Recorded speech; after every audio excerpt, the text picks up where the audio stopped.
of Sciences, and we have Professor V. Krishnan from there who has joined us here today. And then the co-organizer of this event is the VECHA Center for Climate Change, and we have Professor S.K. Satish, who chairs DCCC, who is also here with us today. And as you know, the first day session, which was on air quality, climate change, and health, we had 3 speakers telling us about various aspects related to the monitoring of air quality, the seasonal variations, and what sort of changes took place due to COVID in the megacities in India, as well as in Almaty city in Kazakhstan. And we had Dr. Paramesh, who told us about how these things impact human health. And on day 2 yesterday, we had an interesting set of talks as well, one by Dr. Veena Srinivasan from A3, who spoke to us about the groundwater situation in India, especially rural India. And then we had Dr. Rachel Ismailov from Azerbaijan, who told us about the IWRM in Azerbaijan. And we also had our third speaker, Dr. Santosh Nepal, who was telling us about the water security in the Hindu Kush Himalaya region. And today, finally, we have the energy and climate change section of this young scientist meeting, where we have 2 speakers who've joined us from NIAS, which is the National Institute of Advanced Studies here in Bangalore, very close to IISc. Dr. Dinesh Kumar Srivastava, thank you very much for joining us today. He'll also be chairing today's session. And we have Dr. Tejal Kanitkar, who has also joined us here from NIAS, Bangalore. And our third speaker is from Uzbekistan, Dr. Bakhtiyor Eschanov. He'll be joining us shortly. So, Dr. Dinesh, before I hand over the floor to you, please allow me to say a few words to introduce you. Dr. Dinesh Kumar Srivastava is the Homi Bhabha Chair Professor at NIAS in Bangalore. He's worked in the Department of Atomic Energy between 1970 and 2016, from where he retired as Distinguished Scientist and Director of the Variable Energy Cyclotron, Kolkata.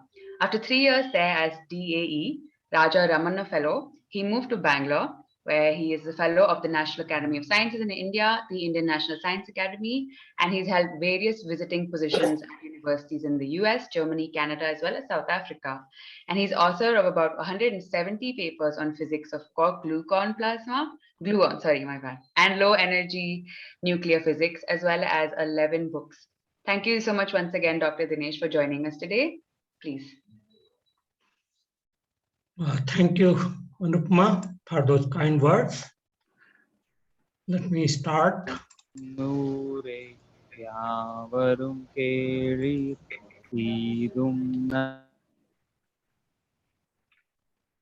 you see the slide? Yes, sir, we can see. Okay. So I shall be talking. So good afternoon, good morning, good evening, all the young scientists all over the world. I shall be talking about seeds of green energy and sustainability. The large part of the talk is based on a book we recently wrote called Climate Change and Energy Options for a Sustainable Future, by myself and Professor V.S. Ramamurthy, which was published by World Scientific. But we will talk something more about it. So look at the world energy share in 2020. In 2020, the world got 35% of its energy from coal, 23% from gas, 16% from hydro, 10% from nuclear power, 6% from wind, just 3% from solar, about 3% from oil, 3% from biomass and geothermal energy, and about 1% from some smaller sources like wave energy and etc. These numbers, out of these oil and gas, they are the fossil fuels. We still got a large part of our total energy requirement from fossil fuels, which of course give out carbon dioxide.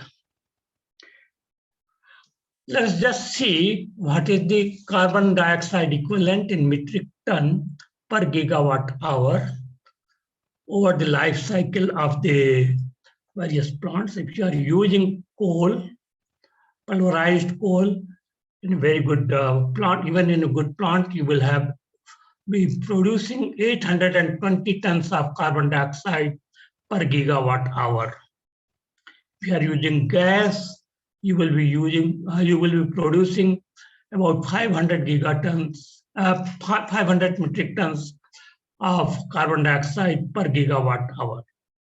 For biomass, which is very wrongly called as the green power, and I will come to that later, you get 230 tons of carbon dioxide per gigawatt hour. Solar PV, about 48 tons, geothermal, about 38 tons, concentrated solar power plants, about 27 tons, hydropower, about 24 tons, whereas nuclear and wind are about 12 tons of carbon dioxide per gigawatt hour. And all this carbon dioxide, which is getting accumulated year after year since the industrial evolution began, you see the red curve here, the carbon concentration, it has been going up, and simultaneously the temperature of the earth has also been going up and up. In the last 800,000 years, 8 million years or so, the temperature of the earth was never, the carbon dioxide concentration was never more than 300 ppm. And now it is close to 419 or 420 ppm. And this is the one which are all coming from fossil fuels, from the use of fossil fuels. We would be talking about some of the green energy options which are being discussed these days and about which people are very excited.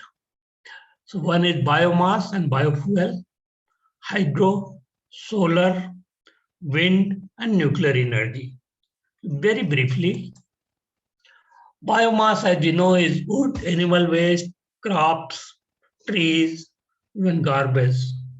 But biomass have one problem. You have to collect it, you have to compact it, you have to transport it. It is very labor intensive, very time consuming, and very energy intensive. This is something which people forget, that all this activity is very, very energy intensive. So you actually use a lot of energy even to collect and accumulate biomass. Another thing which is the biomass people continuously tell you that it is carbon neutral, because the carbon was, the trees which are being cut have taken carbon dioxide from the atmosphere and we are just releasing it. But that is not quite accurate description, because the trees may have accumulated carbon dioxide for 50 or 100 years and we are burning it in a few minutes. And that leads to a spike in carbon dioxide emission. Of course, over a few hundred years, all that carbon dioxide will perhaps be absorbed back and will even out. But it takes a lot of time to even out. The other thing is that when you burn a wood or a crop or a tree, they have a lot of other nutrients other than just carbon. And all those are just destroyed. They are all released in the air. The trees, the vegetation, they had struggled hard to slowly accumulate this, and all that nutrients are released. Biofuels are also being considered. There are several crops which can be converted into biofuels.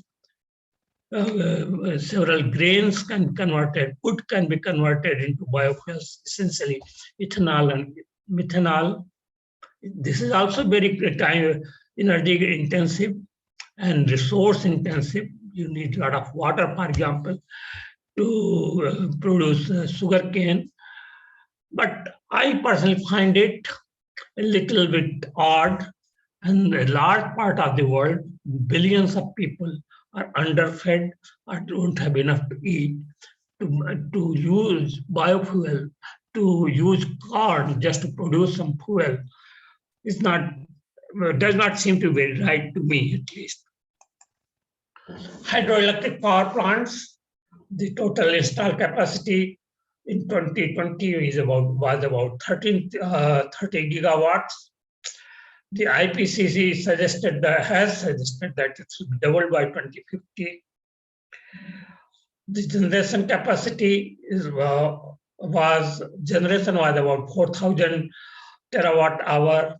There are several countries which have large amount of generation from hydraulic power. India has a generation of 50 gigawatt with the potential of about 300 gigawatt.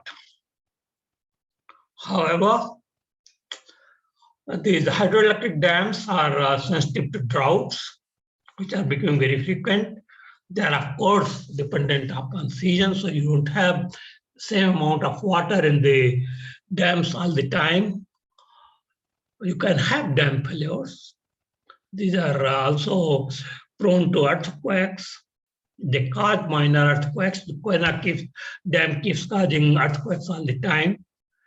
What is not often realized is, and stated very clearly, is that 40 to 80 million people are estimated to have been displaced since 2000. They cause disruption of wildlife and marine ecosystem. They completely disrupt the water flow, and they lead to silting. The silting reduces the holding capacity of dams. There is another aspect which is not often realized, that there is a lot of evaporation loss. And it is estimated that you may lose 5,000 liters to about 70,000 liters per megawatt hour.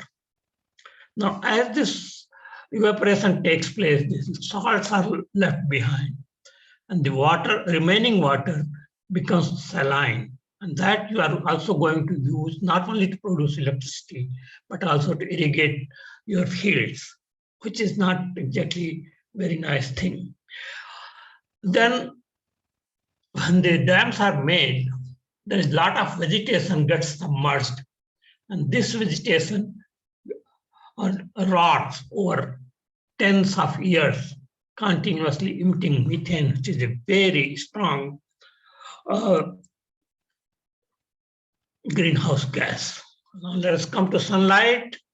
Sunlight at the top of atmosphere and at the equator is like the green, the yellow curve here, which corresponds to about 5 to 50 degrees centigrade black body spectrum. But part of it is absorbed by the air, by moisture, various molecules, carbon dioxide, even oxygen. And you get on the surface of the earth about 1,000 watts per square meter, but that is at equator at noon. This ideal solar energy output will be something like this, that in the morning it starts, when the sun rises, it starts slowly going up. Then by noon it is at its peak and then goes down. But in actual life, it will fluctuate. You will have clouds, you will have overcast skies, you will have rains, and you may get anything like green curve or the yellow curve here. Also, you have variations because of the angle, because of the season. So if you take average over all these things, you get a intensity variation of solar radiation as shown in this curve. In this region around the equator, you get something like 300 to 350 watts per square meter. And you see there are some black dots here all over. It has been estimated by various people that if you can just cover those areas which are covered by these black dots here, the capacity of the solar power plants could be about 13 terawatt in electrics, which will be more almost sufficient to meet the entire energy requirement of the world. Okay. Because of this expectation, the solar PV installed capacity has been going up and is projected to go up to about 1728 in North America, 1728 gigawatts in North America by 2050. In Europe, about 900 gigawatts by 2050. And in Asia, there is the largest jump because of India and China mostly. In 2030, it is expected to reach 1800 or 1900 gigawatts. And by 2050, it is expected to touch almost 4900 gigawatts. Latin America also, there is expected to be a lot of installation. However, solar power is very intermittent. First of all, it is available only during the day, and even during the day, it is very intermittent because every passing cloud will reduce the production. If you take dust, just 4 grams of dust, and spread it over 1 square meter of the solar panels, their efficiency will come down by 40%. So you need to continuously clean them. You will need water for it. And if you are going to install solar power panels in deserts or so, you don't have water. You need vast areas of land, at least 5 acres per megawatt. Their efficiency goes down by 1% every year, and therefore you will need to completely replace them in 15 to 20 years. Soon, you are going to have millions of tons of solar panels every year as e-waste, which have used a lot of toxic material like plastics, rubber, cadmium, lead, and many other things. You definitely need a storage if you are going to use solar plants. Batteries are being used, but they're very expensive. Pumped up hydro is being considered. When the power is available, you pump up water into at a higher level, and then when there is no power, you let the water flow down, produce electricity. But you don't have suitable sites everywhere, uniformly distributed. If you go to the entire North India, large part of North India, there are no hills. You can, of course, store it as heat or as compressed air and green hydrogen, which is by doing hydrolysis. And we'll have something to say about that. They also need rare material mining. They use a lot of rare earths, and many of these are in eco-sensitive zones. They are the solar panels are very material intensive. I'll come back to it again. And during production, they use a lot of harmful chemicals which deteriorate the atmosphere. There are complaints now that the large solar plants affect the local weather, increasing the temperature by almost 1 degree, because up to 85% of the energy incident on the panels is radiated as heat. And some people have also started reporting deterioration of land under them. The materials which are being used in solar panels are going to become very scarce very soon, because you need a lot of it if you want to meet such a large demand. So many of these things, they also use a lot of cobalt. Half of the world's cobalt reserves are in Democratic Republic of Congo. Our children as young as 4 are being employed in those mines. half of the lithium is in Chile, and 70% of rare earths used in wind turbines and electric motors are in China. So when you have this kind of localization of sources, you are always in the hands, under the thumb of these people. Of course, you can have concentrated solar plants, and these are being used, being developed. And they have one advantage over solar panels, that you can actually directly use the heat. Many of the industries just need heat. More than electricity, they need heat, and for that it could be useful. There are reports of birds being killed. Yeah. Now, wind energy is touted as the cleanest renewable source of energy because there is no greenhouse gas emission except at the time of manufacture and installation. You can also have wind energy during the night, unlike the solar panels, which don't give out any energy during the night. They, of course, don't use any fuel. It does not occupy any land space because the rotors are at a height of 50 meters or more. But of course, you will need batteries, or you can produce hydrogen using hydrolysis, which is being planned at various places. Yeah, and because of these advantages, the global wind power capacity has been continuously increasing, starting from 6 gigawatts in 1996. It has reached almost 700 gigawatts by 2019. And it is continuously being increased. But again, it is even more intermittent and very noisy. It needs much more than 5 acres per megawatt of land. You can install these things only in hilly terrains or ridges or at offshore places where they really look ugly. Local warming is being is reported here. Installation can be very expensive because 50 to 100 meter long and extremely heavy rotors must be carried to hilly terrains or into ocean, needing construction of sturdy roads or bases by grouting. They are extremely vulnerable during storms. Lots of them get damaged. There is a severe storm. More than 500,000 birds are getting killed in USA alone because of this.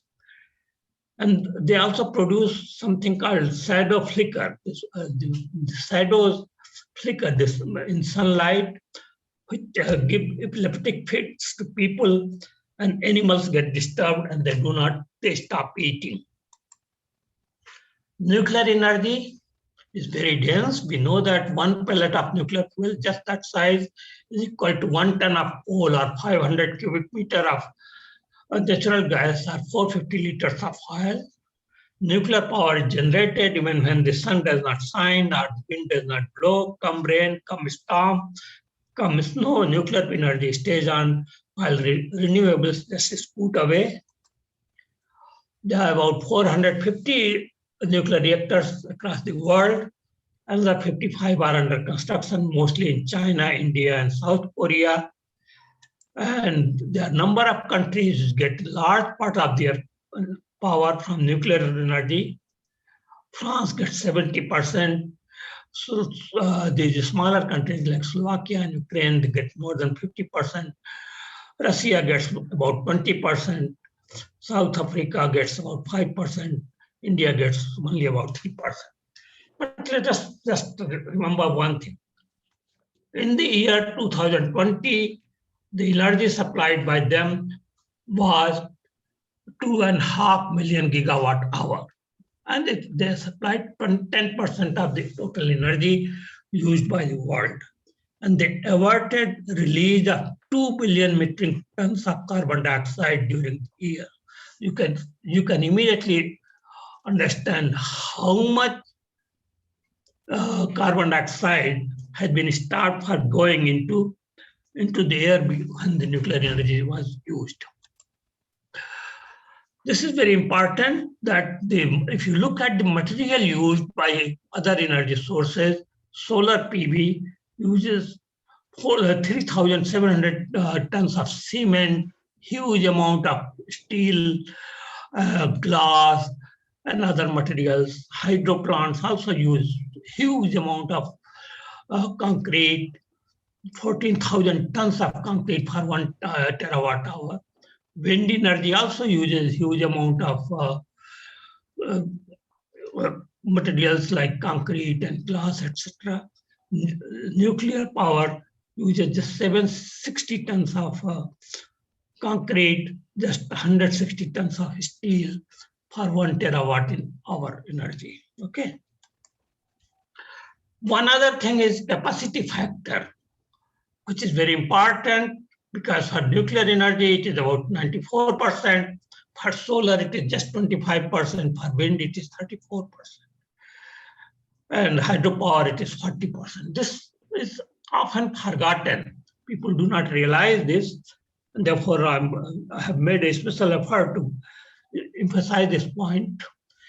But what it means is that if you need 1,000 megawatt of power, you install 4,000 megawatts of solar power.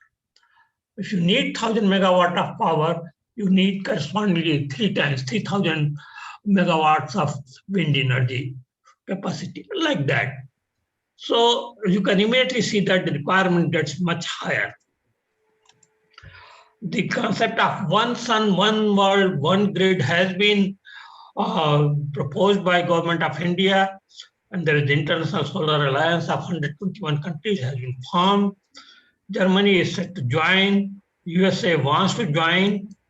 And this has several advantages because sun is always shining brilliantly and the wind is always blowing strongly somewhere or other. There is enough water in hydroelectric dams somewhere or other. If you can additionally put nuclear power plants at best locations away from human habitation under international safety regulations, say for example with International Atomic Energy Agency, and come up with the international grid with up to 30% base load from nuclear power, then it can take care of rest of the intermittency and even a need for batteries perhaps, or reduce. We can provide power to third world countries to rapidly lift them out of poverty and dissuade them from deforestation and use of polluting fuels. The idea of global grid has been talked for quite some time.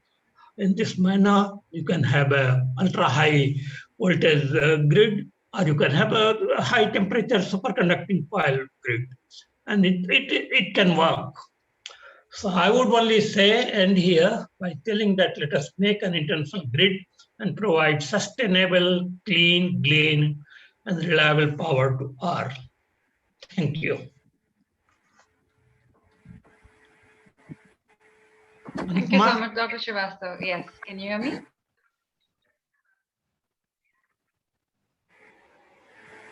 Yeah, very broken, but yes. Yes, I think there's some disturbance coming in from the audience. I request you to please mute your mic unless you're speaking. All right, that's better. All right, thank you so much, Dr. Srivastava, for your talk. We'll be taking in questions from the audience now. So you can drop your questions in the chat box as well, and you can also raise your hand and then you can unmute yourself and then ask your question to Dr. Srivastava. I see a hand raised here by Mr. Shamsher Ali. Yes. Thank you for letting me in. I thank Dr. Dinesh Srivastava for a very useful talk, giving a global scenario of energy use in different sectors. And this, on the same occasion, I also thank B. Krishnan and Balasubramaniam, who I'm meeting for after quite some time. I have another meeting after this at 4 o'clock. So I've been watching this for the last 2 days, off and on. My question to you is the following. You gave a global scenario.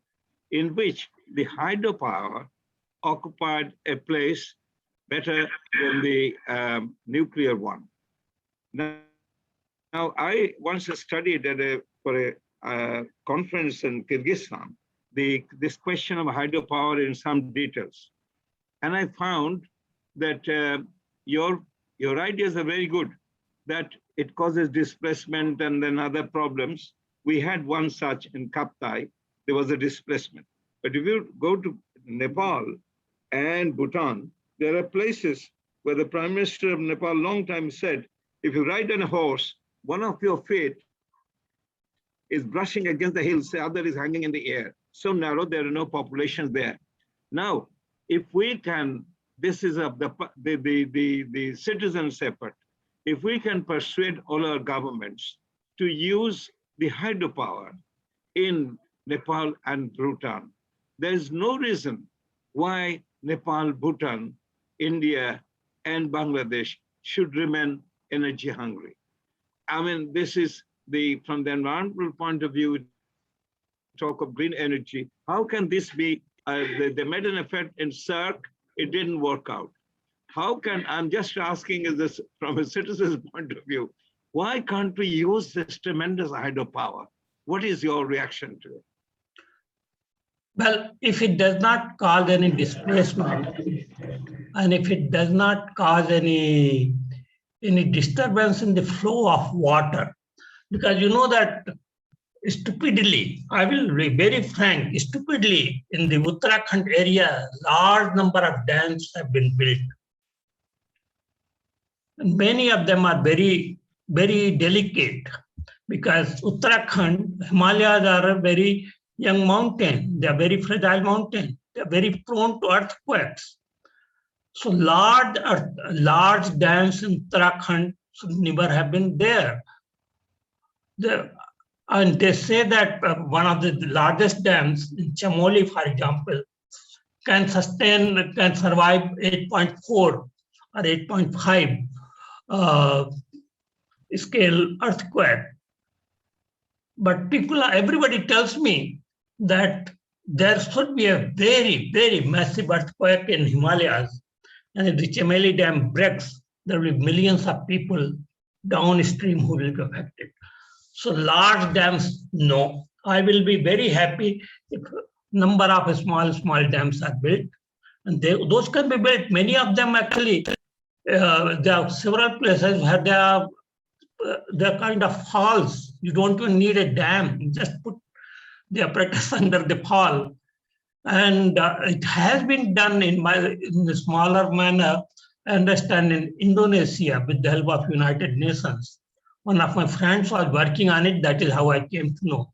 He called it mini dams, mini power plants or micro power plants. And there is an isolated village. I'm talking of my own, sir. I'm talking of the Indian subcontinent. Yeah, so here also it can be done. It can be done, and it should be tried. It is, if the people come up and demand of their governments that we should do it, I'm quite sure that it can be done.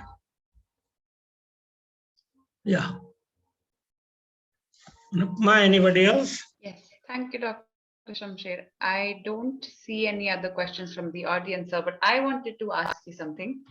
So you mentioned that you propose for an international grid. And I just wanted to ask, are there any instances right now, we'll take Professor Kulkarni's question right after this, of any major grids that are already being shared between maybe a few large nations, and how feasible that might actually be for an international scale? Look, just look at this, look at the size of India. It is bigger than number of European countries put together. India has a national grid. Do we have any problem? No. If a grid spanning the entire India can work, there is no reason why it cannot work beyond. So would you not say that it might be a little vulnerable to, say, political instabilities and things like that? I'm talking to you. You have relatives abroad? Yes. You sure must be having. You talk to them on phone all the time, right? Do you know how the phone reaches them? How the phone tariff is being shared? Nothing. It is working beautifully in telephony. Flights go from one part of the world to another part, using all kinds of resources from various places. If there is a will, there is a way. It can be done. And since it will be win-win for everybody, there should not be any problem.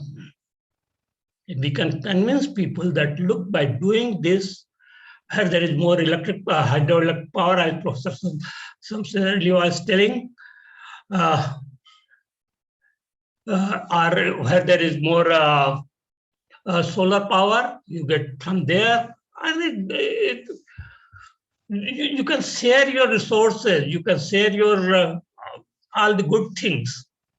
It can work. It may sound a bit poetic or idealistic, but it is workable. After all, the International Solar Alliance, which India has proposed, is taking good shape. Okay, sir, thank you. That's actually very hopeful, and I would also like to see that happen. Professor Kulkarni, would you like to share your question, please? Thank you very much, Professor Srivastava, for your wonderful talk. I have, because earlier we have discussed about the hydropower generation in Himalayan region, and we were very advocating the small hydropower stations into the Himalayas. But our recent experiences and numerous previous experiences suggest that Himalayan terrain is extremely fragile, and the major concern need not be only earthquake, but the when under construction phase of these hydropower stations, yes, particularly small hydropower station, can lead towards the change in ecology of the. It is also significantly affected because today there is a lot of change in the cryosphere in the Himalayas. And the numerous new risks and disasters we are experiencing, and some of that we already experienced in a Rishiganga Valley or many other parts of the Himalayas. So under such circumstances, we suggest it is wiser for us to take a more proactive role in building additional hydropower stations in Himalaya. That's my question. Yeah, I fully agree with you. The hydroelectric dams which are coming up in the Himalayan region are completely disturbing the water flow. The Ganges water flow is very diminished, and once the water flow gets diminished, the marine life, as I told, marine life gets disturbed. Even the pollution levels go up. And knowing our Bharat Bhumi, people start making, as the water flow goes down, people start making houses in the middle of the river. That will happen. So I only wanted to bring out all the positive and negative points of all the sources and try to see how we arrive at a kind of balance. Yeah. Thank you very much. Thanks, sir. I think we can go to the next one. Yes, sir. We have Dr. Bakhtiar Eshchanov, who has joined us from Uzbekistan. Yes, Dr. Paramesh, I see you have a hand raised. Can we ask the question during the discussion round? Yes, all right. Dr. Eshchanov, yes, 1 second. Yeah. All right, just before we start with your talk, I'll just briefly introduce you to the audience. Yes, just a moment. All right, so Dr. Bhatior has joined us here from Tashkent, Uzbekistan. He is a trained economist with additional training in sustainable technology, monitoring and evaluation, and public administration and university management as well. He has over 10 years of research and work experience in the energy and agriculture sectors, as well as in water resources management. He's worked on a number of projects, including with the UNDP and with the International Labour Organization, and with a few organizations based in Europe as well. And he has nearly 30 publications on issues related to water, energy, and food, particularly in Central Asia. He completed his bachelor's in economics and master's in macroeconomics from the Urgeng State University in 2002 and 2004, respectively, following which he completed his MSc in sustainable technology from the Royal Institute of Technology in Uzbekistan. He received his PhD in applied economics from Vrije Universiteit in Brussels. This was in 2013. Thank you so much, Dr. Bhatia, for joining us today. Yes, we're honored to have you.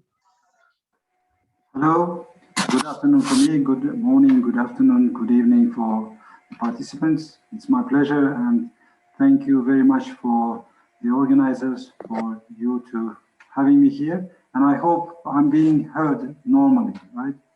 Yes. Thank you very much. Thank you. Well, it's my pleasure to have this opportunity of presenting part of the research that I'm conducting. And I will have few slides, but much of my presentation will be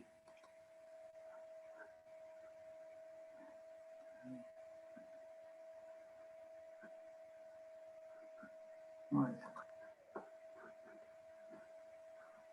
Sorry, I accidentally.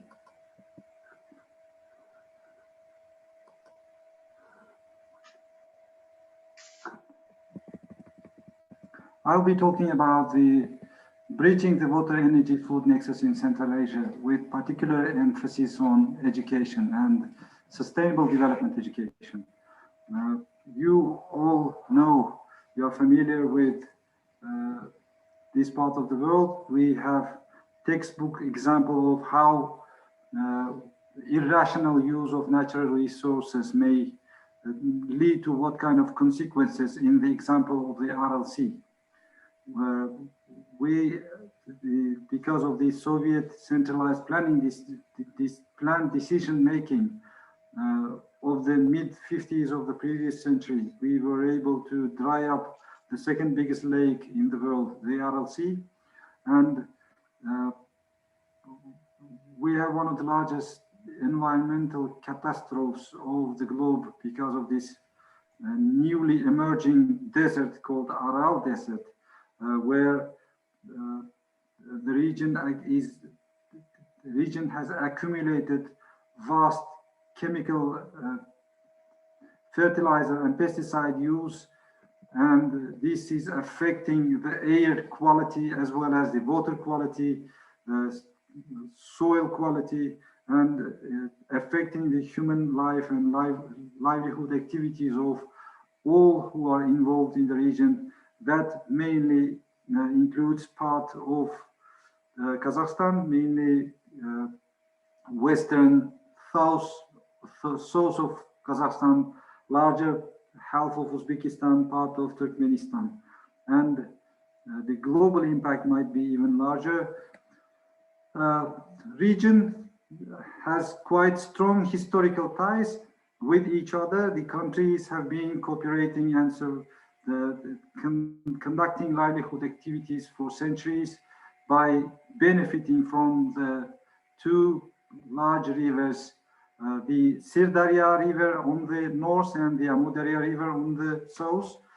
And starting from the end of the 19th century, Russian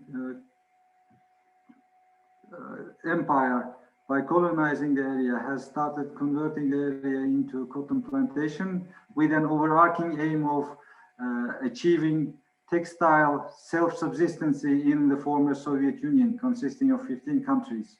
And the width of the rivers denote how much water is available at certain moment, and annual flow of, for instance, Amudarya reached in its peak 80 to 90 billion cubic meters per year, while the Sirdarya has reached up to 50 to 60 billion cubic meters per year. And RLC used to have 1,080 billion cubic meters of water during its complete time, full time. And eventually, starting from the 60s, the RLC started drying up, while the plantations, cotton plantations and agricultural arid land has quadrupled during these years because of the extensive increase of the cotton industry. And coming into independence, Tajikistan, one of the countries, one of the 5 countries who are sharing these 2 water basins, has went into a civil war. And all the negotiations on water sharing and both river sharing were achieved with minimum presence of Tajikistan, absolutely no presence of Afghanistan, while Afghanistan used to be a recipient of the water. In some parts it still has access to, and it still has enormous water infrastructures, as well as tremendous projects were projected by the Soviet Union in the beginning. So Afghanistan may still exploit part of its potential in the tributaries of the Amudarya River, and eventually may become riparian full member of the Amudarya River basin. And with current transformations in Afghanistan, this may also be quite soon. But in the beginning of the 90s, when Tajikistan was still in civil war, large part of the river sharing, basin sharing agreements were achieved with limited presence of Tajikistan, and current distribution does not satisfy all the members equally. And there are disputes, as well as more endeavor to redistribute and rearrange these agreements, so that the riparian countries have mutually beneficial water sharing agreements. You see, more or less 60% of the water of Amudarya is taken out by Uzbekistan for agricultural production. Only at certain points, Turkmenistan picks up water. The countries, 2 countries, Kyrgyzstan and Tajikistan, in which these water reserves emerge, do not get a lot of these reserves. Eventually, this leads to dilemma that upstream countries where the water resources are emerging are not benefiting from its resources, and the downstream countries, resource-rich downstream countries, Uzbekistan and Kazakhstan, getting less of, getting more water, but providing less in exchange in the form of power, is leading to disputes between the countries. For the moment, because of the change of the political landscape in Uzbekistan, situation has improved to a high extent. However, the issues that used to trigger these problems, the proper water sharing mechanism, and I would say proper market-based water sharing mechanism, are not in place yet. And this may eventually lead to a situation where the upstream Tajikistan and Kyrgyzstan might want to exploit their hydropower potential further by changing the water regimes, river regimes, from agriculture, currently operated agricultural, to power regimes, then this may alter the whole economic setup of the region, where agriculture is still backbone of the economy, or regional economy, I would say provincial economy. Rural areas heavily depend on agriculture. Some 30% of the population still is employed in the agriculture sector. The RLC basin is this area that you see is affected from environmental problems. That is the issue number 2. Water sharing agreement among the riparian countries is issue number 1, and the issue number 2 is the environmental situation in this region, ever deteriorating air quality because of the windstorms and climatic anomalies, and wind blowing larger part of the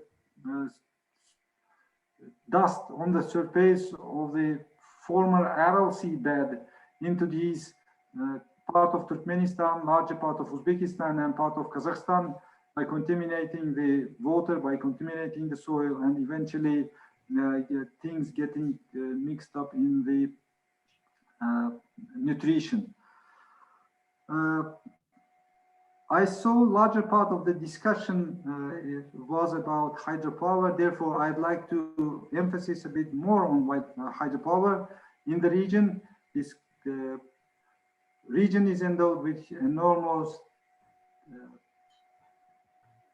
technically exploitable potential, and you may see that larger part of that technically viable potential is exploited in Uzbekistan. 40%, for instance, in Uzbekistan is a number which might not look plausible to some of the people, because a country exploiting up to 40% or almost half of its technically viable potential is incredible. Therefore, cost of hydropower is quite high in Uzbekistan. The more you keep exploiting, the more expensive it becomes and less productive, yieldful the stations, hydropower stations become. And you might see that Turkmenistan has exploited 0%. Only one large-scale hydropower station is operating in the country, and it is insignificant compared with the other sources like natural gas and oil-based stations. Tajikistan has exploited its 5%, and 80% of Tajikistan and Kyrgyzstan's power system rely on large-scale powers. They have plans to exploit the small and micro hydropower capacities in the future. And Uzbekistan also has a very ambitious hydropower targets of achieving another 2,000 megawatts by 2030. But what might be necessary at this point is to benefit from the other sources endowed in the region, like solar power and wind power, and create the combined use of hydropower and renewables. This would enable pushing the costs down by eliminating the necessity of electricity storage for solar power stations. The country has an ambitious target. All the countries in this list has an ambitious targets of solar power deployment and utility scale solar power deployment, which might mean that these capacities will come without storage. They will be only daytime direct PV stations in most cases, and this might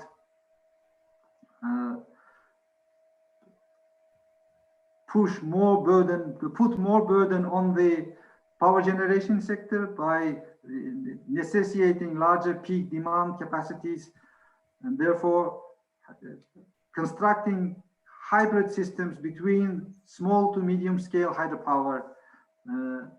I know there's no medium scale kind of notion, although what Uzbekistan for the moment has is between 400 megawatt and to 20 megawatt. And these capacities might be exploited in combination with solar systems, maybe by pumping up the water to the upper reservoir and getting it back during the night to the below reservoir. There are a few places where this is suitable and might be more economically viable than constructing storage, battery-based storage, and increasing the costs. These might be a solution. But what all these countries are lagging for the moment is an overarching approach to air quality, water, food, energy nexus, and necessary for countries to approach the issue more by looking at the larger picture and developing, by introducing education systems which might enable the handling of these problems in a more efficient manner. And that might come via establishing sustainable development goals, related courses, bachelor programs, master studies, perhaps sustainable development university in the country. What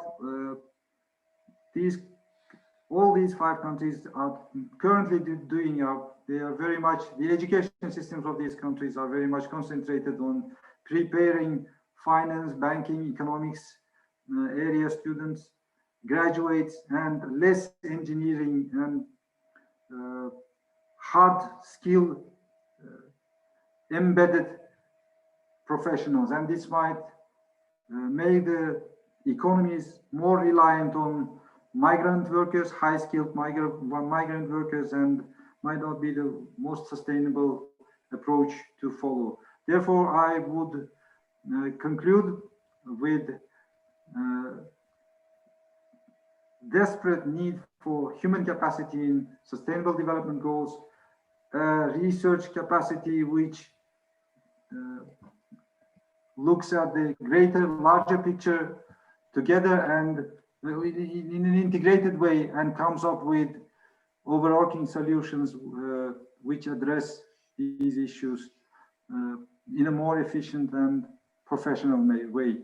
Thank you very much for your attention. I'm open for your questions. I'd be glad to be engaged in this discussion further. Thank you very much. Yeah, thank you, Batiyar. If there are questions, please. Can you stop sharing? Then we can have the entire screen and see everybody. Should I stop sharing or? Yeah, you just, there is a question by Professor Kulkarni. Please. Professor Kulkarni? Yeah, yeah, sure. Yeah. Yeah, please. Go ahead. Yeah. Thank you very much, Dr. Bakhtiyar, for your wonderful presentation. If I understand correctly, in aerial sea basin, you have suggested that currently we are using 39% of potential energy which can be generated in the basin. I presume that it is we are probably talking about the hydropower energy here. One of the difficulties in enhancing hydropower potential in any basin that it significantly influences the nexus between the food and water. And of course the energy, because we are generating more energy. Because numerous examples suggest that you generate more hydropower, that means you disturb the ecology and influences the availability of food to the local population. There are numerous examples of that. So in your in this particularly aerial sea basin, is there any study which can indicate how enhancing hydropower generation will influence the food, water, and energy nexus. Thank you, Professor Kulkarni. And indeed,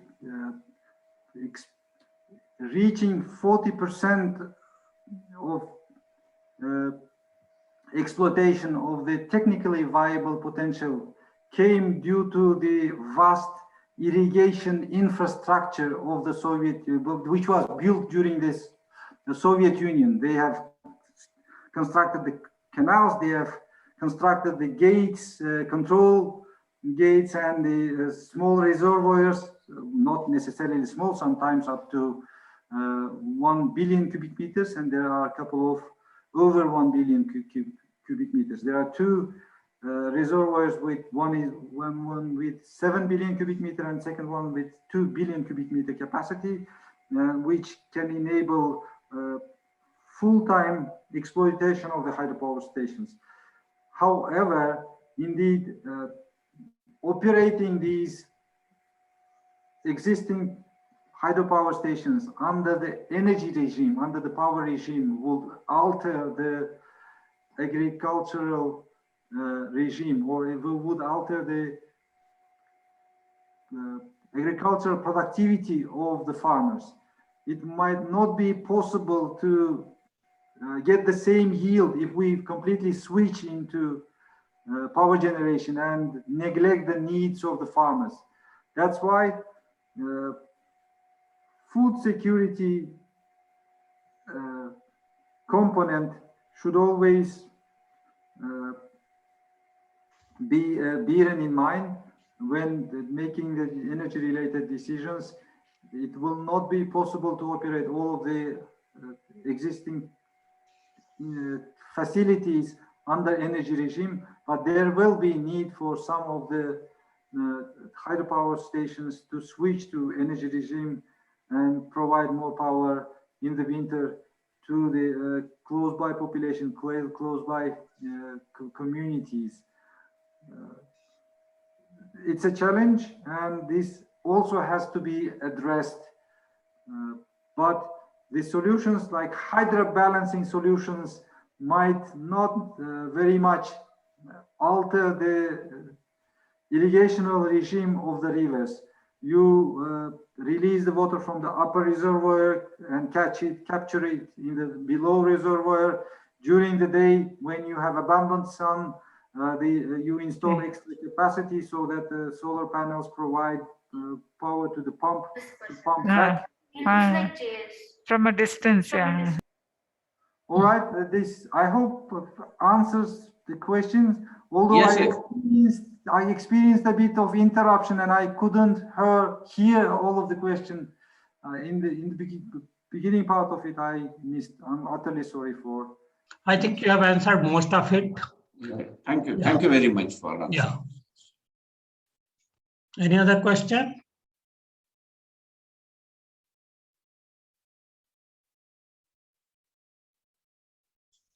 Is there any other question from Professor Bhattiyar?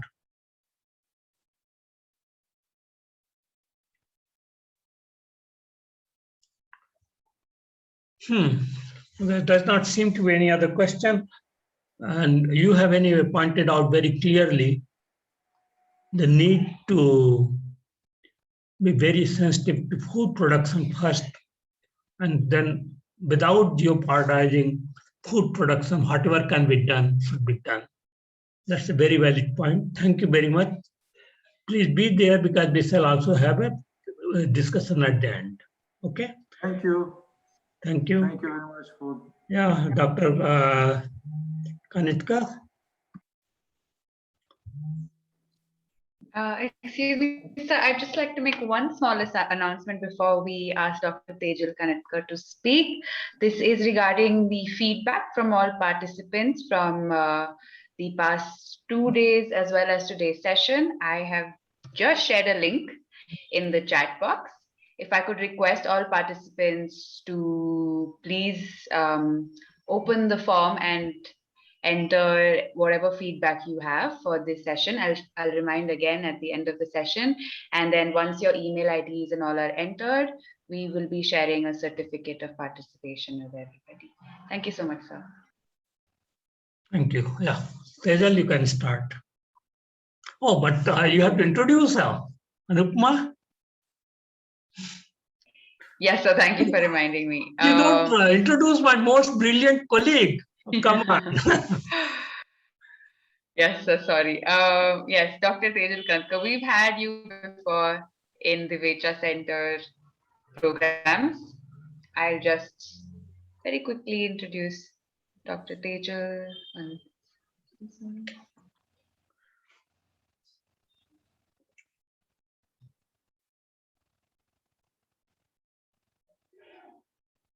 It's all right, Anupama. I think I can introduce myself.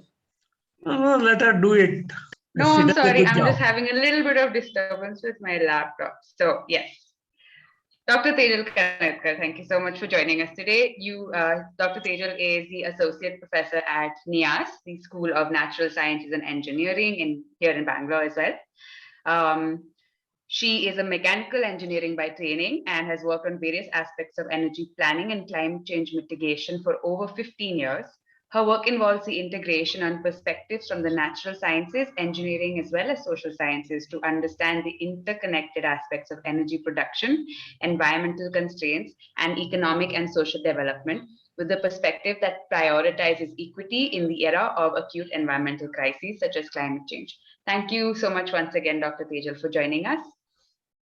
Thanks for having me. So let me share my screen. I hope it's visible. Yeah, just make it full screen. Yeah, I'm doing that. Yes, go ahead. Okay. So thank you once again for having me, and I'll try and cover a rather sort of vast topic in 20 minutes, in 25 minutes. And so pardon me if I sort of miss some aspects that may be important and critical for understanding this topic. But let me at the outset say that I am going to present a fairly polemical view of the question. It's not, I mean, you know, so it's not something, I mean, it's not something that I would perhaps begin a class on climate change and India's energy future with. But since Dinesh has right at the outset, in fact, given quite a brilliant lecture covering a whole host of what these technologies are, what their advantages and disadvantages are, I feel free to take a much more polemical and, dare I say, political view of this entire question and pose some contrarian views here, you know, with respect to at least what Dinesh said at the outset, and perhaps, you know, some other issues that have been discussed over the past 3 days. So let me begin with some contextualization of the issue, of the fact that we are in a world that is rapidly warming, and apart from the whole host of other developmental challenges that we face as part of a set of developing countries. We've heard from both speakers about the challenges of poverty, and not just poverty, going much beyond poverty, of ensuring reasonable levels of well-being, the reduction of deprivation, drudgery for a vast majority of our populations. We have these challenges to overcome. We have the challenge of local environmental degradation to address. And on top of that, we now have a very severe and urgent crisis of climate change that threatens to derail a lot of our developmental challenges. I mean, at least some move that we have towards addressing some of our developmental challenges. So to contextualize, of course, a lot of this everybody knows. This is from the latest IPCC report, to the 6th assessment report of the IPCC, the report of the Working Group 1, that we are already experiencing a warming of about 1.07 degrees Celsius from the pre-industrial averages. And a large part of that warming comes from well-mixed greenhouse gases. So the carbon dioxide, methane, and nitrous oxide. It is, of course, this is what we're talking about is human influence and not natural drivers of climatic variability. And a large proportion of what has caused this increase in temperature is really carbon dioxide. While while methane, nitrous oxide are major contributors, they have higher global warming potentials. These are short-lived gases. And one other important result that we have from the IPCC report is that we actually have a lot of the impact of the short-lived gases is balanced out by the cooling effect of aerosols, such as sulfur dioxide, for example, and nitrogen oxides to almost an equivalent amount. So if you can see the blue bar that is negative here, that is negative radiative forcing, and you have the red bar for methane, that is a positive radiative forcing, it's almost balancing out. And so while methane reduction is important, it is really important as part of the end game to achieve the kind of, to make sure that warming is restricted within a certain limit as determined by a larger political consensus as to what we can live with and what we cannot. So this 1.07 degrees warming is come largely from the historical emissions, which approximately are about 2,500 gigatons, so that's billion tons of carbon dioxide.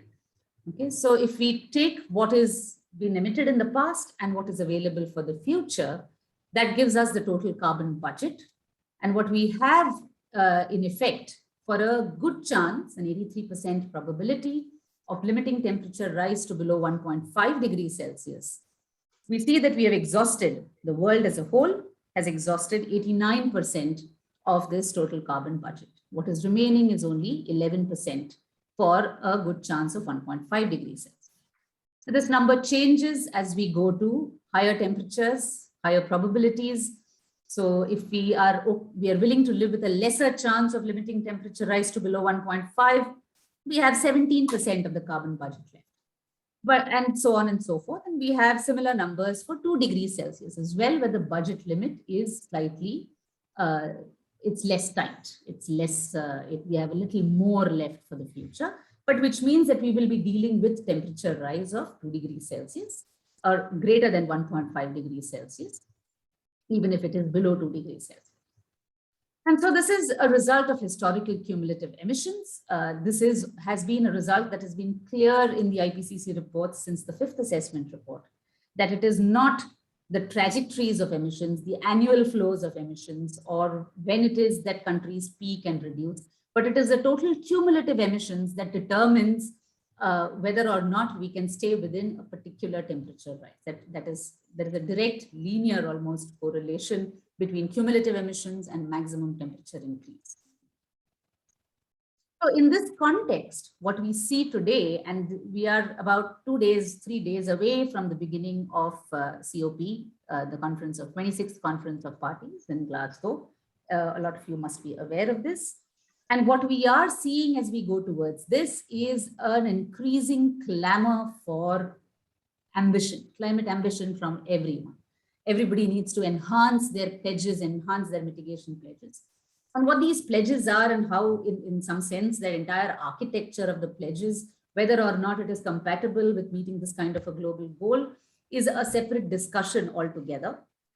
It's like saying, you know, we have only so much cake available, but let's not divide up that cake on some basis, equitable basis. Let people decide how much of the cake they want and need. The very premise of the architecture, therefore, is incompatible with the scientific problem and the physical problem that we have of limited carbon space. But what we have today is this declaration of climate ambition in terms of net zero targets.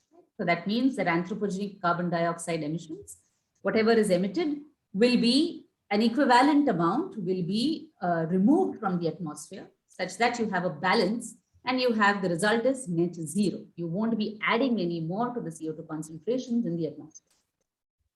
But what the result, what this doesn't tell you, a net zero declaration doesn't tell you, is how much of the carbon budget, how much cumulative emissions are implied by this move from where we are today to net zero. You know, a high school student knows that there are many different ways to get from point A to point B. If you want to go from NIAS to ISC, I can go through various routes, right? The time and energy involved in taking each route would, of course, be different. And so therefore, I can go from where I am today to net zero via various means. And each route that I take to reach there will imply a different amount of cumulative emissions. But what we do know is that when the world reaches net zero is flexible. We can reach net zero in 2050, 2040, 2030, 2070, 2080. But the cumulative emissions implied in the interim from now to net zero is the key. So this is just an illustration. If the world goes to net zero by 2050 linearly, start reducing in 2020, go to net zero linearly. Cumulatively, that is the area under this curve, is equal to about 730 gigatons of carbon dioxide. This implies a linear reduction. This is implied by a linear reduction. This corresponds to about a 2/3 chance of exceeding 1.5 degrees Celsius. So 1.5 is gone, but it has a good chance of at least not exceeding 2 degrees Celsius. Alternatively, what the world can do is front load its emissions reductions and do a rapid reduction in emissions right now so that you have a longer tail and you can go to net zero in 2100. Now, this trajectory has the same budget implication as that of the red trajectory that you see. The blue and the red imply the same amount of cumulative emissions. However, what the blue trajectory does is that rapid reductions by some high emitters, especially the highest emitters in the world today, will allow for this long tail, which will let developing countries use the resources that they have to be able to then transition at a later date at costs that are affordable. Okay. So this is, so if you look at the net zero pledges that the world has, that the developed countries especially have given, they are shown up to be highly inadequate. What you do need, if we actually take historical responsibility into account, then the US, EU, UK, Australia, Canada, Japan, all of the other Annex 1 countries should have been zero in 2020 and should have gone to net negative emissions from 2020 onward. If Annex 1, which is the developed countries in UNFCCC language, if they have achieved some reduction, it is because of the economies in transition that are part of this group. These are economies that were part of the former Soviet Union, which faced a very significant and long drawn-out economic slowdown, because of which their emissions reduced in this time period. These get accrued to Annex 1 reductions. But if you take the non-EIT Annex 1 countries, this is the rich countries of Western Europe and the other Annex 1 countries, US, Canada, Japan, etc., their reductions have been minimal. In fact, these countries are expected to be 0.4%, and this is the UN report that says this. They're expected to be 0.4% higher. Their emissions are expected to be that much higher as compared to 1990 levels. So this, forget a reduction, they're actually a little above what they were in 1990. What are the implications for India? There's 18% of the global population that lives in India. We are responsible for 4.5% of global emissions so far. And I must say that I am not as optimistic as Dinesh is in terms of global cooperation for a global grid, especially because we don't live in a world with equal bargaining political power.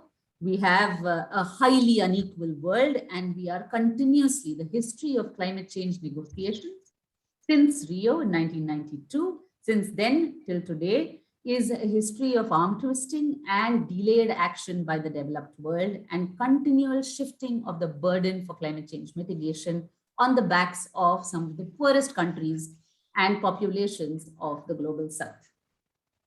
So there is pressure to do more. There is pressure to declare net zero, enhance your pledges. But what are the challenges? Where do we stand? If you look at per capita emission, there is a huge difference between where India is and the rest of the developed world. even as compared to other emerging economies. You compare India's per capita income to China and Brazil, there is a huge difference. You take HDI, some people don't like GDP as a measure of development. You take the Human Development Index, again, there is a huge difference. 0.63 is where India is at. It's not at the level of even the mid-level developed countries, which are at around 0.8. And these are some of the other indicators of development. And if you see, the developmental challenge for India is huge. So what kind of energy requirements for the future does this imply for India?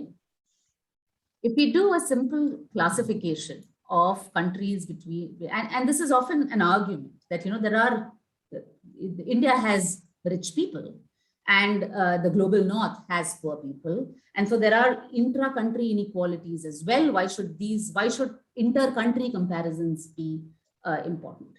And I think there is a whole lot of literature that refutes this point quite strongly.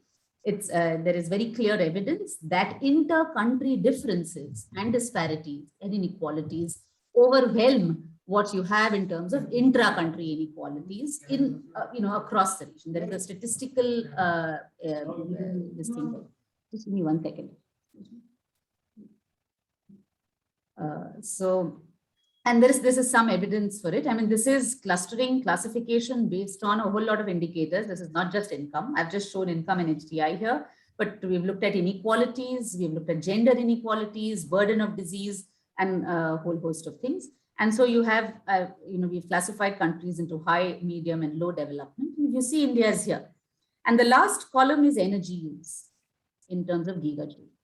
So India, Kenya, a lot of the African countries and South Asian countries are basically here in the low development bracket, where you have lower levels of energy use as well, as compared to what were the energy use in medium development countries, as well as, and much lesser as compared to the energy use in high development countries. And if you look at what, in terms of effort to move away from fossil fuels, what has happened is India's effort is not is comparable with the efforts that have been made by developed countries. You see here at the bottom, you see 16% share of electricity from renewables for India, whereas the US is about 15%. And the countries where you actually see a very different picture, France and Brazil, both have either hydro or nuclear. So France has high dependence on nuclear. Brazil has a very high dependence on hydro. So in the context of climate change, we say that energy is a basic need to move our people, to meet the aspirations of a whole number of our people, and not just in India, across the global south. Then what options do we have in terms of energy? Today, we are really going the solar route, the wind route, and there are significant challenges. Some of these Dinesh has, quite, he is very lucidly sort of enumerated. But, unless we actually utilize this, we all have our pet likes and dislikes. Some of us like coal, some dislike coal, some of us dislike hydro, some of us dislike nuclear, some of us dislike everything else. But if we are clear that we need energy, then we have to get it from somewhere. And where is it that we get it from? And each technology has a challenge. If we are talking about where India is today, in terms of we are about 23 gigajoules. If we are to say, go to some levels of development, we need energy by 2050. And I'm not talking about just eradication of poverty. It's very easy to do a back of the envelope calculation and say, oh, for poverty eradication, you need only so much. But for all of us and our people here in India, as well as in other developing countries, our aspirations go beyond just not starving. We have to, we have some aspirations to be developed to some levels of well-being. And so even if we take the lower end, the first scenario, where we go from 23 to about 120 by 2050, we are talking about emissions that look like this. Now, these are some of the lines, the red lines that you see are 1.5 degrees trajectories for India. So if India gets its fair share of the remaining budget for 1.5 degrees Celsius, with some waiting for historical responsibility, these are the possible trajectories for that budget. The blue trajectories are 2 degrees Celsius compatible trajectories. What you have, the black lines here are India's current NDCs. So you can see that we are fairly on the line to stay within a 2 degrees Celsius compatible trajectory. What the particular energy trajectory that I showed translates to is a significant increase. So we have to figure out a way to get from there to then net zero while we stay within our budget. And so the challenge is quite significant. It's not easy. I think it is necessary to underline here that no country has currently achieved the levels of well-being that they have by staying within their fair share. In fact, they have all exhausted their fair share.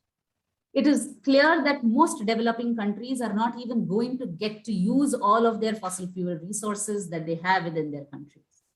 And we have to, if you're aspiring to similar levels of development, then, I mean, you know, with some amenities, decent work and things like that, then we have to do it in an unprecedented fashion.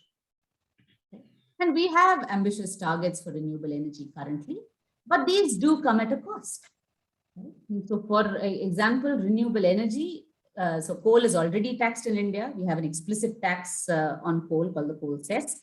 But over and above this, just these 4 states in India, which have 50% of the solar and wind capacity that the country currently has, they are facing an additional burden because you cannot utilize, because we have a policy incentive of non-curtailment for solar and wind, we cannot utilize cheaper power resources even when they're available. And so you have to back down your existing systems. And what happens is that you end up paying an additional cost to the tune of about 227 million USD. Okay, this is not even counting the additional burden that that is required to actually integrate renewable energy capacity with the grid. What this translates to in terms of energy tariffs for a largely poor population is comparable to energy tariffs that are paid by Californians and Texans. When you look at the average per capita incomes in California and Texas, they are several times higher as compared to the average incomes in Karnataka and Tamil Nadu. But if you look at the residential, industrial, and commercial energy charges, you have a fair amount of comparability across those targets. Okay. So yes, RE costs, renewable energy costs have agreed. I'm ending in like 2 minutes. I know that perhaps I'm out of time. So let me end in 2 minutes. Renewable costs have reduced, but there are system costs. There are storage costs, which we have not accounted for yet. There is some cost that is due to the system inertia that is there. We have a significant debate currently between pumped hydro storage versus battery storage, and previous Professor Batior spoke about pumped hydro storage and its importance. And this is something significantly important even for India. There have been several questions on hydro and the possible impacts of hydro. And I agree, hydro is not without its impact. No technology, energy technology is without its impacts. Not having energy access is also not without its impacts. So there has to be a balance at some point of time. And what is this balance? So do we go in for battery energy storage, or do we explore pumped hydro storage where it is possible, where impacts can be minimized, etc.? We need to think about manufacturing. India's focus so far has been very much on deployment of renewable energy. But this means that we have a high import dependence for renewable energy technologies. So while we do the Solar Alliance and all of it, a lot of this is deployment focused. What do we do for manufacturing? Because if we think about eventual, phasing out of some fossil fuel energy sometime in the future, then is deployment alone enough to enhance the kind of employment, etc., that will need to be generated? Because currently the local economies of many regions are very, very strongly dependent on coal. There are constraints on gas, hydro, and nuclear, which Professor Dinesh has spoken about. So I won't go into this. While I agree that we really have to seriously look at the nuclear option. Currently, both the financial constraints of a global system and other constraints, make it not, while we are thinking of almost 100% increase in nuclear capacity in the next 10 years, how enhanced a role can nuclear play is something that we really need to strategize about as a country. So in the near term, the future for the power sector does seem to be dependent on doing clean coal. And some of our colleagues at NIAS have done studies on how this can be achieved. What does clean coal mean in the context of India? The progressive retirement of older plants, a new investment focus on clean coal. And like I said, the focus earlier, the IPCC report makes it very clear that air pollution and climate change are two separate problems. While there may be some overlap, we must think of these as separate problems because they need separate strategies. Assuming that doing one will automatically lead to the other would be an incorrect assumption. We need RE capacity to increase, and this is inevitable. This has to happen. How do we do this so that we allow our power system, to be able to absorb this energy while we get by time to also enhance our capacity to manufacture this technology? And storage and balancing are going to be some of the key questions as we go ahead. So I'll stop here. Thank you. Thank you. Thank you, Tejal, for, as expected, a brilliant talk. The talk is open for discussions. And as the organizers told, Anupama told, you can leave your questions in the chat box, or you can raise your hands and she will allow you to speak.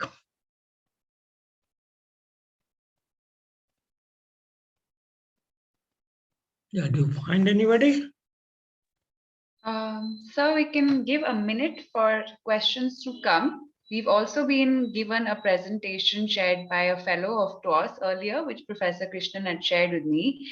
The professor is not going to be joining the meeting themselves, but they wanted to share a few slides. So let us first take questions, deal with questions to yes, Dr. Sir. All right.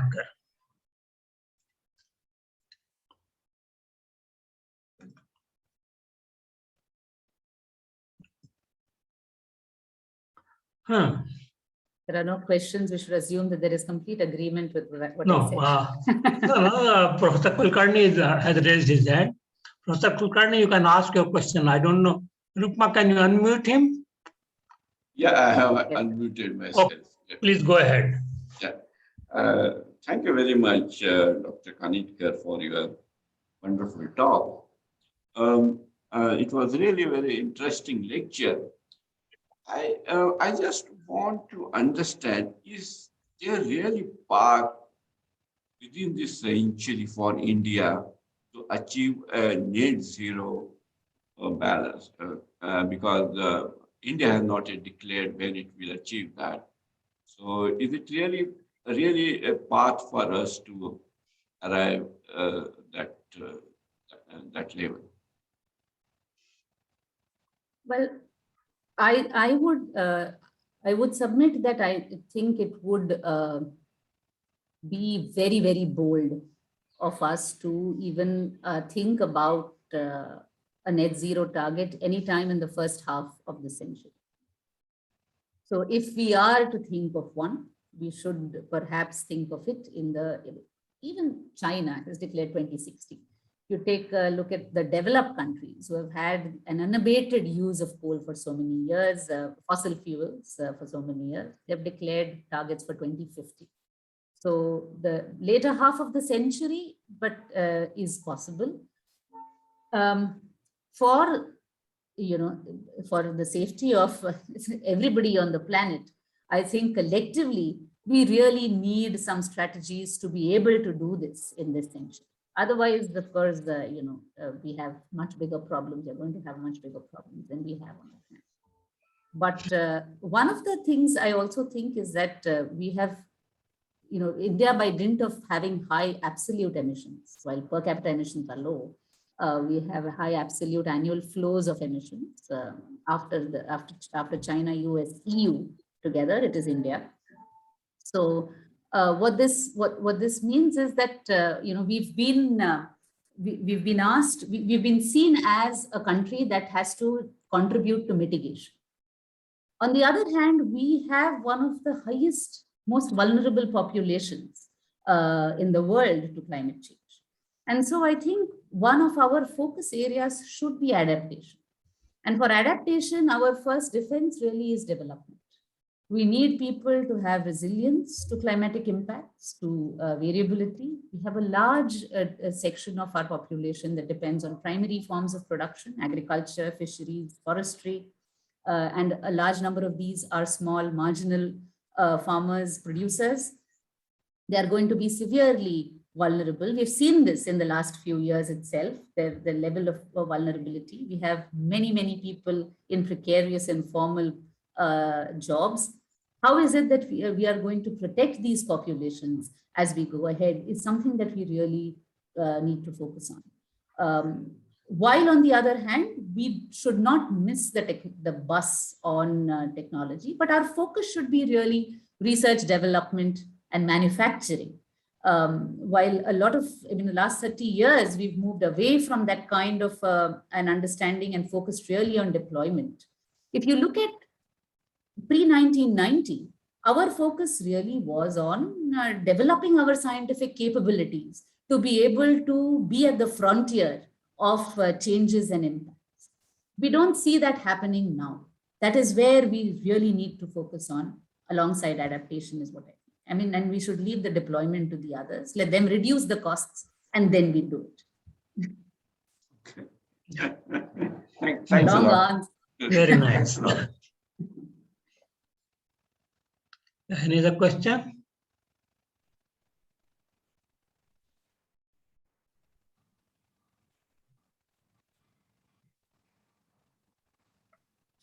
Yeah. The last session of the last day, people are probably exhausted.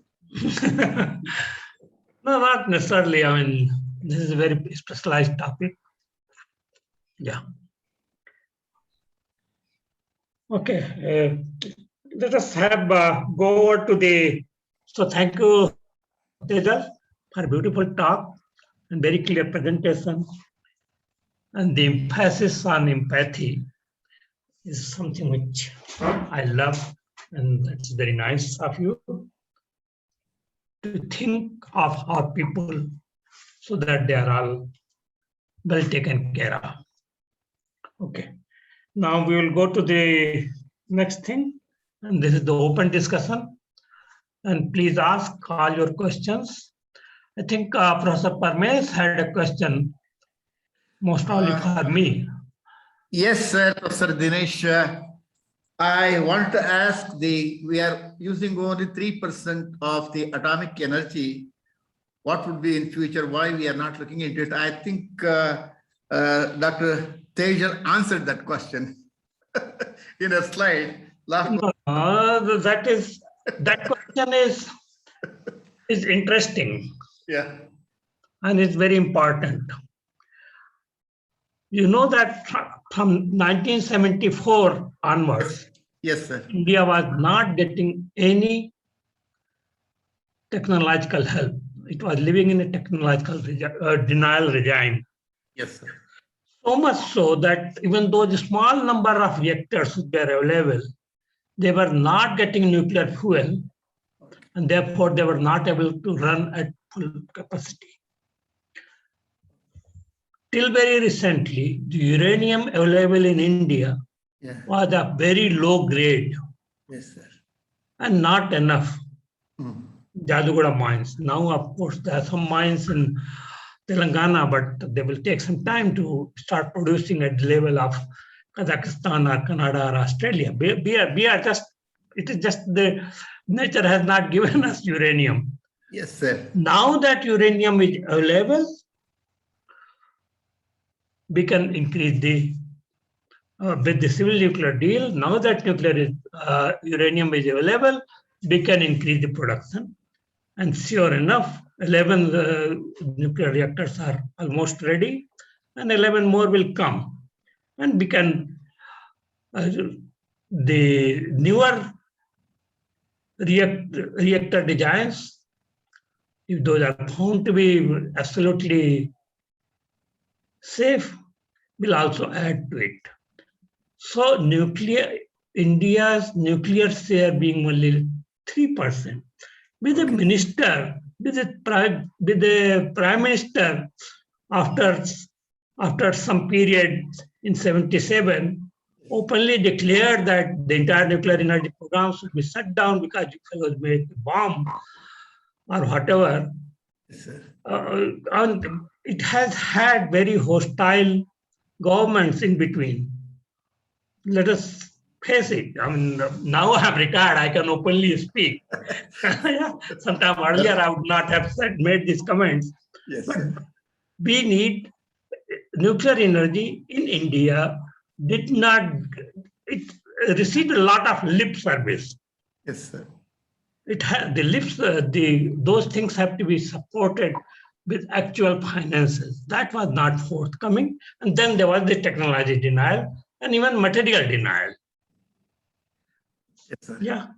In continuation of, okay, sir. In continuation of that, it reminds me of late friend Raja Ramana. We were good friends. We were talking about it, various issues and environmental issues.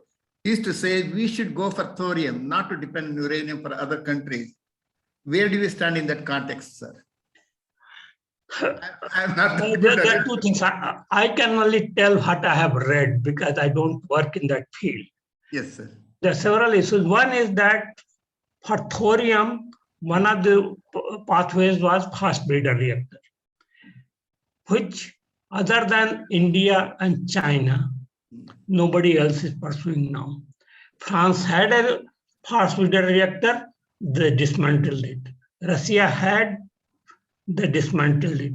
America had, they dismantled it.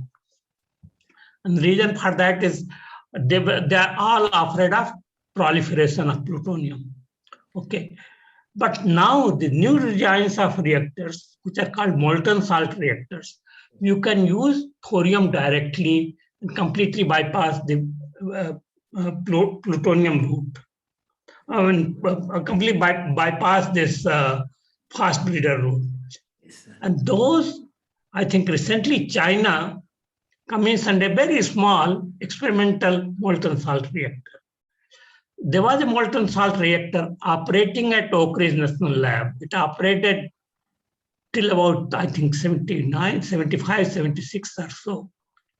And then they just scrapped it. It was a very safe reactor. They scrapped it because of fears of proliferation, because in the molten salt reactor, thorium keeps getting converted into uranium and keeps coming out. And you can at any time take it out. The uranium can be taken out at any time because it is continuously going in a loop. And because of that fear of proliferation, Americans just scrapped this technology. So, and if the molten salt reactors come up, it will really be a great thing. Otherwise, why go for all that? I mean,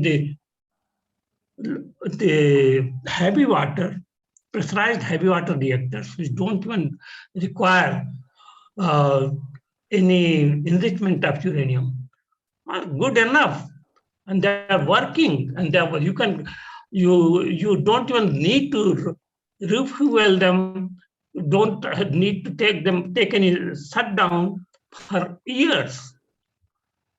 So the technology is very well proven, and till now that uranium is available, let us continue working on thorium. Yes. There was a question in the chat box which was addressed to me. Is nuclear energy easier to produce than solar and wind energy? No, it is nuclear. I don't know who asked. Shiv Shankar Palit. No, nuclear energy is high technology. Solar energy is a bullock cart technology compared to nuclear energy. But nuclear energy is very intense. In one reaction, using carbon, for example, you get 4.2 electron volts. In one reaction of nuclear fission, you get 200 MeV, which means that every reaction, nuclear reaction, gives you 50 million times more energy. So you need much smaller amount of fuel. But of course, it's high technology, but by now it is all well established. So it does not create any problem for me. Yeah. Okay, any other questions from the audience? Because they're supposed to be open discussion and you can throw all questions. Can I ask a question? Yeah, sure, go ahead, please. Yeah, if you, because we were discussing about the different potential energy sources, so we have combination of source coming from nuclear energy, hydropower, coal energy, or renewable energy. All the sources are there. So, is there any now understanding that that it is possible for us to reduce in foreseeable future our dependence on coal energy?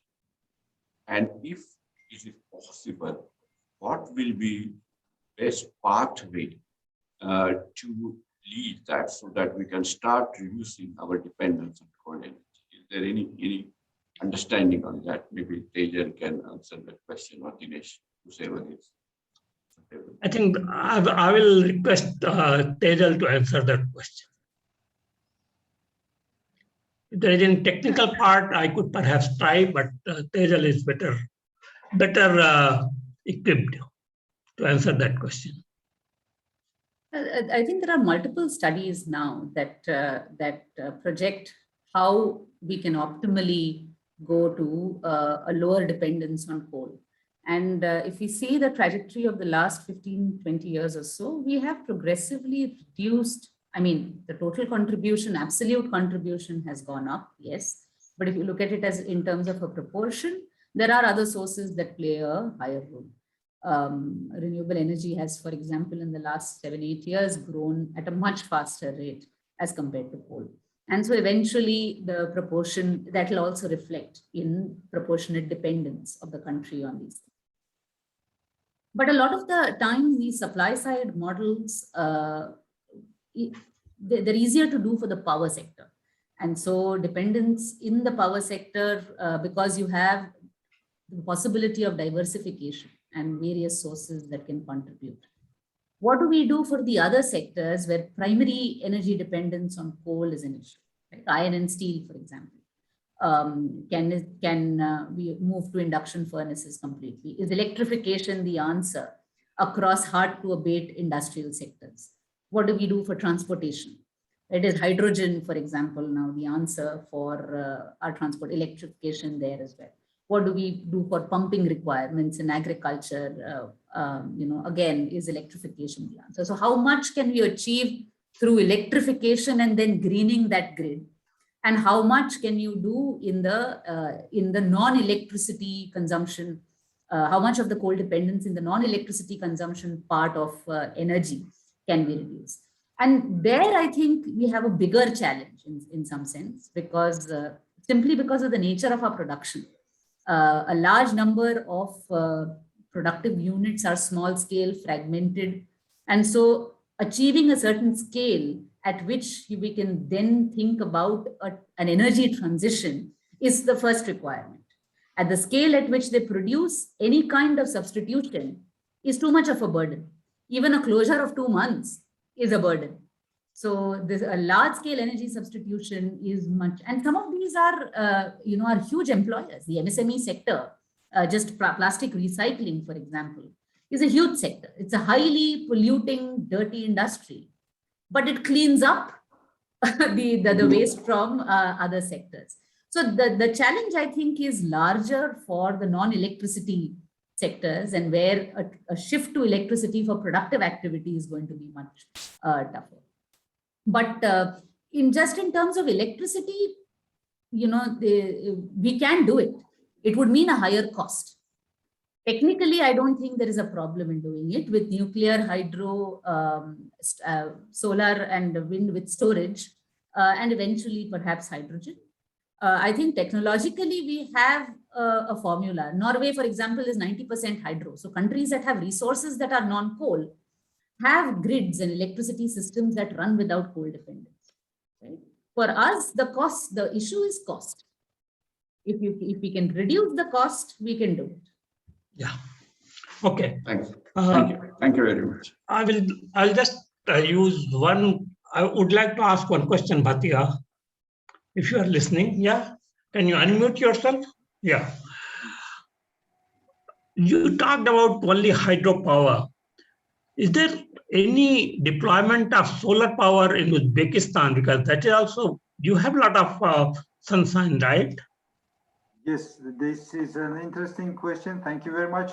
The country has started its taking first steps towards solar energy some 11 years ago. In 2010, the first presidential decree was signed to construct 100 megawatt solar power station. But under the auspices of the international financial institutes, of course. By then, the grid price was 2 cents per kilowatt hour, and for the moment it's 3 cents per kilowatt hour. And it took 11 years or so, maybe 8 years, for the international financial institutes to realize the first project. And now we have 2 operating solar power stations, both opened in summer of 2021. So we've just launched the initial utility to the solar stations. But and the grid, it was financed under PPP mechanism, public-private partnership by the recommendation of the international financial institutes, and it is without a storage. So it is put more burden on the existing and rapidly aging peak load capacity of the country, and increasing the costs. It will definitely cause more problems than solution in the beginning, and I think we are already losing up to 70% because of the manual dispatching practices and inability to forecast the generation capacity in the beginning. We still don't know the behavior of the solar power station, and eventually we will be losing larger part of what is generated there before we learn how to benefit from the utility scale solar. But I should emphasize that the future of solar power in this country is with distributed solar systems with storage, rather than increasing the generation capacities in the utility scale. International financial institutes as well as government should offer more credits to population for deploying rooftop solutions that would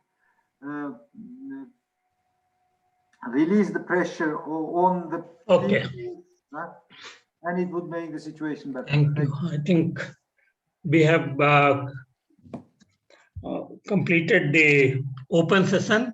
There are any more questions? Then we come to the last part, the feedback. I don't know how you are going to do that, Anupama.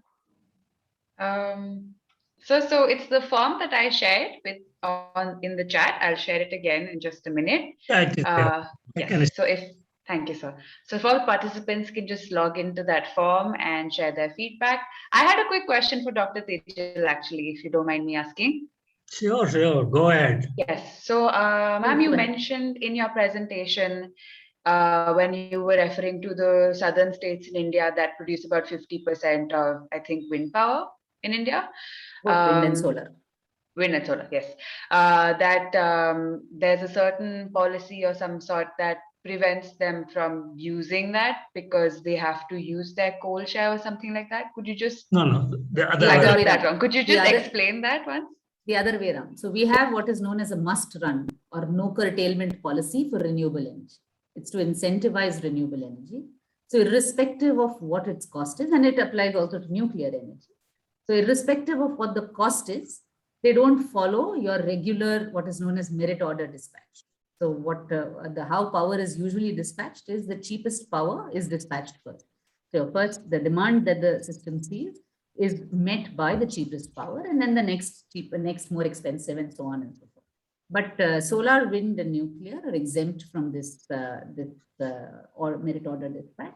Irrespective of how costly they are, they have to be dispatched. When it's produced, you have to absorb it.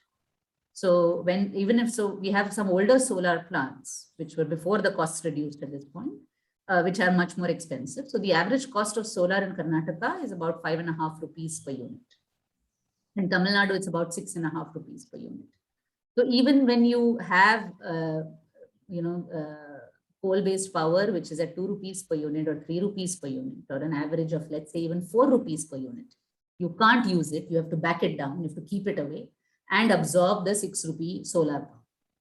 It reduces emissions, but it comes at a cost. All right. Thank you so much for clarifying that now. So at the end, like I mentioned earlier, we had a TWAS fellow who had shared some slides that he requested to be displayed. It's a professor from Pakistan. I'll just quickly share those slides. And Professor V. Krishnan, could you please? Yes. Now I have a message from Professor Question John from the TWAS. I think he's talking about the global warming and the water resources, especially those emanating from the third pole, Himalaya, Tibet, Karakoram, Inkush, Tian Shan, the survival of 2 billion people in Bangladesh,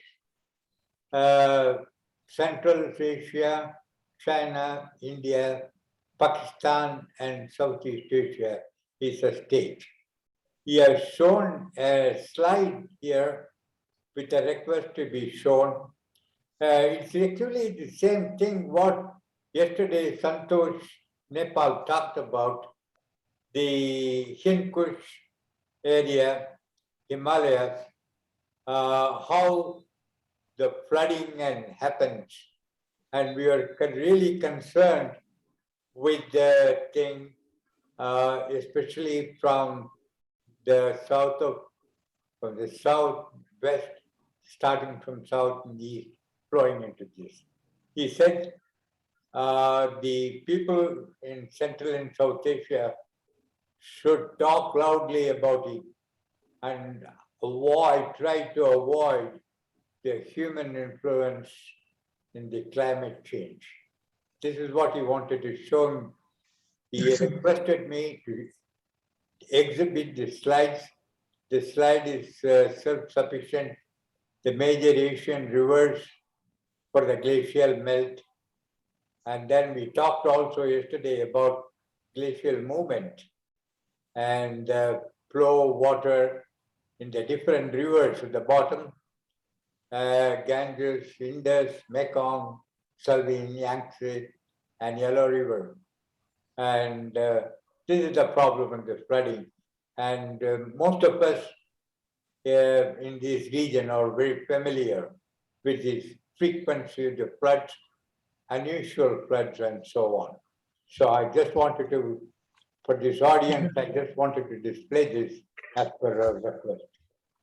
That's a very important point and very valid point. I'm very happy that he has raised it.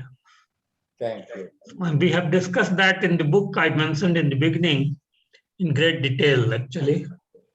Yeah. Thank you, sir. Sir, now we'll be taking some concluding remarks from Professor Satish from the Vecha Center and then Professor Krishnan from TWAS, and then we can close the meeting. Thank you, Anupama. First of all, I would like to thank Professor Krishnan for taking this initiative and proposed this meeting. And I also thank Mr. Srinivasan and Anupama for organizing this event, a very important event. And thanks to all speakers, all chairs, and all of you for attending this session. I hope that this was a useful meeting of young scientists, and you have gained something important. Thank you all. I request Professor Krishman's few remarks. I think it's nice, Satish. I think for in a short while, I requested you, and he greatly obliged me by extending all the facilities from your Yuvacha Center, as well as from the Future Earth Global Secretariat on Puma.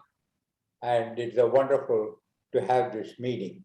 Actually, I had a question. I had an inquiry some time ago, just a few days ago, whether we can organize such meetings annually for the benefit of the young people. And I understand there are lots of people, young people, who are graduates and undergraduates who are willing to spend their time listening to the experts in this area, because it's a very sensitive issue, because their lives are going to be affected, or grandchildren are affected.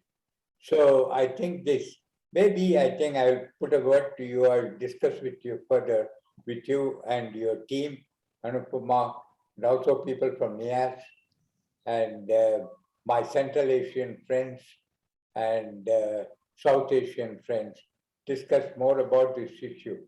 Perhaps it is time, Dr. Satish, I think we should have one meeting of the TWAS CASAREP somewhere in Central Asia. I think that's a problem which we are thinking about. Every time we think about it, I was thinking of Uzbek some time ago, but it didn't materialize in time. So it will be very nice if you could organize, maybe in the coming year, a physical meeting with Uzbek, because the Central Asian problems are quite different, vast, and we have a different climatic conditions and so on. And so it is nice to discuss, because people in the South Asia, we are frequent floods, and we know the climate change because in the Central Asia. And we had a talk that on the first day about the coal problem in Almaty. So we have the air pollution problem. So they have different kinds of problems. Desertifications of lands in Mongolia. These are some problems which you want to address. This is what we are here for. And this TWAS, UNESCO TWAS setup will try to bring in a lot of young people around to work on such sensitive areas which are of great concern to all of us.